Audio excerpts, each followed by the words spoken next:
Hello vinyl community, this is Randy, back today with another video. Today is going to be another segment in the How'd That Go series. How'd That Go series is a series of videos I'm doing where I choose one song and then I show you multiple versions of that song from different artists. Multiple versions of the same song that I have in my collection here. So today's song is going to be Autumn Leaves.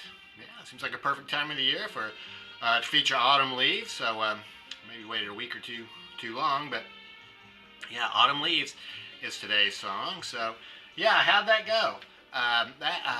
Just to remind you, how'd that go? The name of that comes from, I figure when the bands are sitting around in the studio and maybe they're trying to finish up an album and they need one more song to finish it with, and they're maybe they start discussing various songs they could cover, and then somebody names one, and they say, well, how'd that go? And they start playing it. So yeah, so that's where the title came from. So yeah, today is going to be Autumn Leaves. Autumn Leaves is a song that was written in 1945 by two people in France. Joseph Cosma, K-O-S-M-A, wrote the music, and Jacques Prévert wrote the words. It was written for a movie called Gates of the Night, and originally the song, well, in that movie anyway, was sung by a woman, I think, and the name of the song in French means the dead leaves. Johnny Mercer wrote an English language version of the song. I was just going to show you, I have this Johnny Mercer record. Johnny Mercer is an American songwriter, and he was also the co-founder of Capitol Records. He's a lyricist, and so he wrote the English language version of the song. So anyway, it's getting ready to start right now, so we'll hear maybe just a little bit of this. We are hearing the version by Esquivel on the Infinity in Sound album. A little bit of an introduction here. So yeah, these two French guys wrote it. Johnny Mercer wrote the English words and sort of changed the name of it to Autumn Leaves. The song was recorded, was made in that movie that came out in '46, and then it was recorded in English for the first time by Jo Stafford in 1950. She was on Capitol Records, Johnny Mercer's label.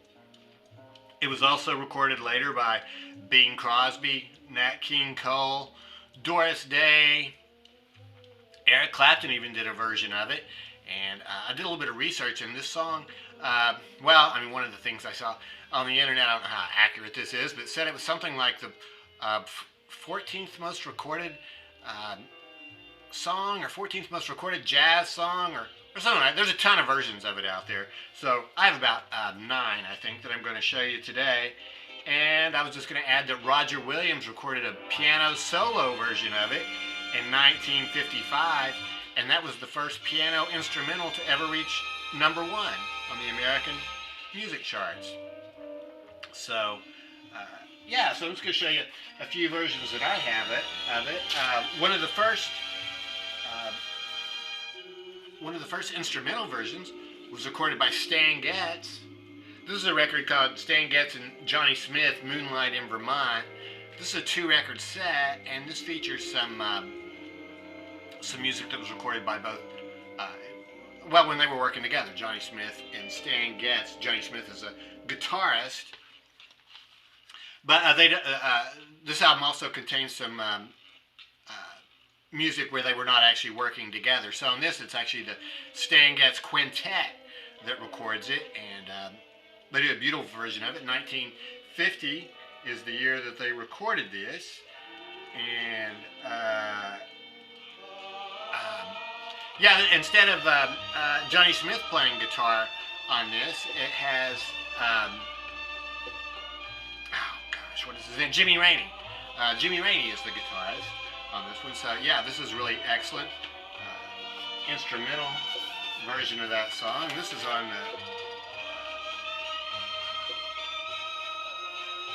as Vogue label. I think this is probably a European pressing of this record, so yeah. Probably one of the most famous instrumental versions of the song was on Cannonball Adderley's Something Else album. This is the one that features Miles Davis on trumpet, so it is the very first song on this album, and yeah, it's really Miles Davis' song on here. You know, everybody plays on it, but Miles definitely takes the lead on that one. So, fantastic version on Something Else. This is a Wax Time copy of this record. I'm not sure what year this came out. I think in the, I don't know, maybe 2015 or something like that. So that was with Cannonball Adderley,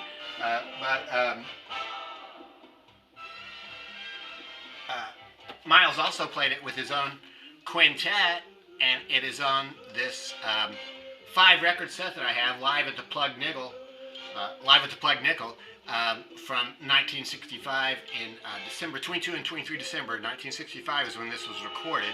So this is with his second classic quintet, Wayne Shorter on sax, Herbie Hancock, Tony Williams on drums, and Ron Carter on bass. So I tell you, this version that's on this live album, though, is the second song. The side starts out with Milestones, and then after that it's Autumn Leaves. But I tell you, you can't recognize it. It's just completely improvised. I guess they're playing over the chord changes or something. And if you listen all the way through, at the very end of it, Miles plays a couple of phrases from the song so that you can recognize it, you know, just like a couple of lines. Mostly this is all just instrumental, so this improvised, so this is kind of an unusual version of it. The best version, Frank Sinatra. My opinion is the best version anyway. You know, probably a lot of songs that Frank Sinatra sang became his song. And, but I don't know if he's really heavily associated with this one or not, but I think it's a fantastic version. I'll tell you, this song, what it's about is, I mean, it seems to be what it's about is a person is remembering, it's in autumn and they're watching the leaves fall, and they are remembering a past love. The words talk about since you went away, or since you were gone, or something like that. I can't remember the exact words. It doesn't really say, did the husband or wife just leave? I mean, I really get the impression that the husband or wife has died, and that the person who is singing the song, who's narrating, is older and is kind of reflecting back on their life. You know how we sometimes refer to our times of our life as summer of our life or the autumn of our life, and he's in the winter of his life, or the autumn of his life, I guess. He's watching the leaves fall by, but he's anticipating the winter, and yeah, I tell you, this is a very intense version, and it is it's very emotional version. It's really incredibly strong rendering of the song. So Frank Sinatra. This is with the Gordon Jenkins and his orchestra. This was, I think this was 1958 or something like that. Late 50s was when this was recorded, and this is on the Capitol label. So Johnny Mercer, who wrote the song and founded Capitol Records, is having another one of his artists do it on Capitol Records. I don't know how much input Johnny Mercer had into that. Four Freshmen, vocal group that formed in the late 1940s, and they are still performing today, I believe. None of the original members are still there, but there is a chain from the original, from the first members all the way up to the current members, and outstanding band. They do a fantastic version of this. The Four Freshmen, voices in brass, arranged and conducted by Pete Rugolo. I'm not sure how you pronounce that. So they do a version of it that's also kind of melancholy. Not quite as melancholy as Frank's versions, but yeah, it's a really good version too. So Yeah, 4 freshmen. Outstanding version of that. And once again, they are also on Capitol Records, 1960 for this one. Martin Denny recorded a version of it. This is his album that's just called Martin Denny! Exclamation point. So he does a little bit more of an upbeat version.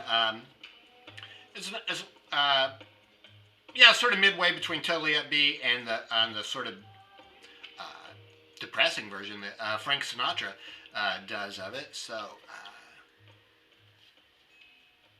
yeah, Martin Denny is a pianist and I think a vibraphonist and well known for doing a lot of cover songs of it. 1960. So this is an excellent version of the song. This is on Liberty Records. Bill Evans did a version of the song. This is his 3rd album. I think this is about 56 or something like that. His 3rd album on Riverside Records. This is an OJC reissue from probably about 2015 or so. And this version is completely different. This is a totally upbeat version, so there's no vocals on here. It's just an instrumental version, and he really picks up the pace, and I think it really goes to show you how much a song can vary, how it can sound so different just based on the tempo at which it's played and the way it's played. So this was just a really upbeat, cheerful version of the song. So no mention of the words, and sounds fantastic. This is with his original trio with Scott LaFaro on bass and Paul Motion on drums. And that was on Riverside Records. This is, OJC, this is a reissue. So, yeah, so that's it. So, autumn leaves.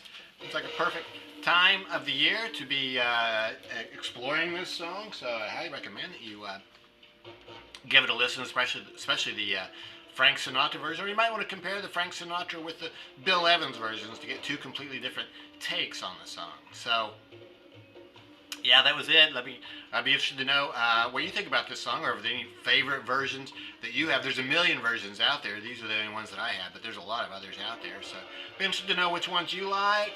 And, yeah, I hope everybody's doing well out there. Thanks very much for watching.